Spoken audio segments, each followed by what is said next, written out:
नमस्कार, मी ज्योतिषाचार्य डॉक्टर सृष्टी मोरे, कोल्हापूर.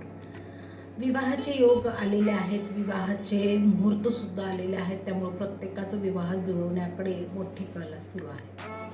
खूप प्रयत्न करतात, पण बऱ्याचदा विवाह जुळून येताना खूप प्रॉब्लेम येतात आणि काहींचे निरोप येत नाही आहे, काहींचे जुळूनच येत नाही आहे, काहींना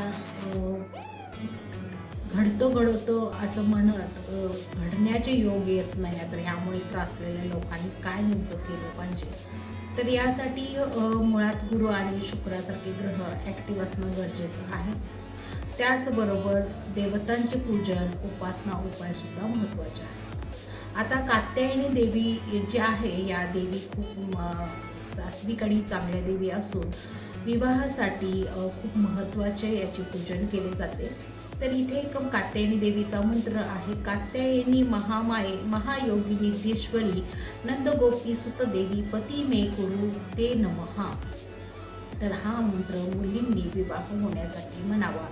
त्याचबरोबर सौभाग्याचं लेणं जे जे आहे, जे आपण शृंगाराचं मेहंदी कोण, गजरा, नेल पॉलिश, टिकली, हळदी कुंकू, साडी, ब्लाऊज पीस, फळे असं देवीला अर्पण करावे. मंत्र पुन्हा एकदा ऐका. कात्यायनी महामाये योगिंदेश्वरी नंदगोपी सुत देवी पती मे कुरुते नमः. हा मंत्र मुलींनी म्हणावा. त्याचबरोबर पिवळे वस्त्र किंवा पांढरे वस्त्र सुद्धा धारण करावे. मुलांनी सुद्धा देवेंद्राणी नमस्तुभ्यम देवेंद्र प्रिया भामिनी हा मंत्र म्हणावा.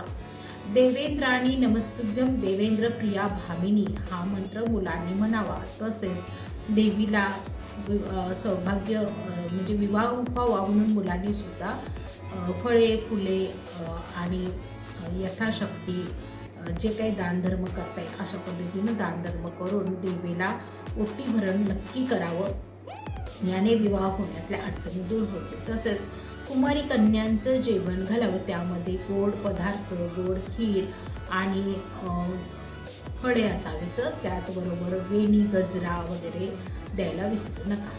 यथाशक्ती जर तुम्ही हे उपाय केले तर निश्चितच विवाह होण्यासाठीची मदत तुम्हाला नक्की होईल. त्याचबरोबर महादेव मंदिरामध्ये सुद्धा आता महाशिवरात्रीनिमित्त हे शृंगार सामग्री म्हणजे मेहंदी, नेल पॉलिश, हळदी कुंकू, टिकली, साडी, ब्लाऊज पीस, फळे, फुले, गजरा ह्या वस्तू महादेव मंदिरामध्ये पार्वती देवी जिथं आहे अशा ठिकाणी पार्वती आणि महादेव यांचा संगम असणारं जी मंदिरं आहेत, जिथं महादेवांचं कुटुंब आहे, तिथं अशा ठिकाणी ते अर्पण करावे. तसेच महादेवांना सुद्धा दूध दह्याने अभिषेक घालावा आणि बेल आणि पांढरी फुले अर्पण करावी. याने विवाहातल्या अडचणी दूर नक्कीच व्हायला मदत होईल. त्याचबरोबर विवाह होईपर्यंत काळी कपडे किंवा राखाडी कपडे, नेव्ही ब्लू अगदी डार्क कपडे असतील ही कपडे अवॉइड करावीत. कारण याने शनी ॲक्टिव्ह होतो आणि निगेटिव्हिटी येत असल्यामुळे कार्यामध्ये विघ्न येत असल्यामुळे तर ह्या काळी कपडे अवॉइड करावे. अशा विविध उपाययोजना आणि आमच्या ज्योतिष क्लासेस शिकण्यासाठी तुम्ही सृष्टी ॲस्ट्रो गुरुकुलला लाईक करा, सबस्क्राईब करा आणि फॉलो नक्कीच करा. धन्यवाद.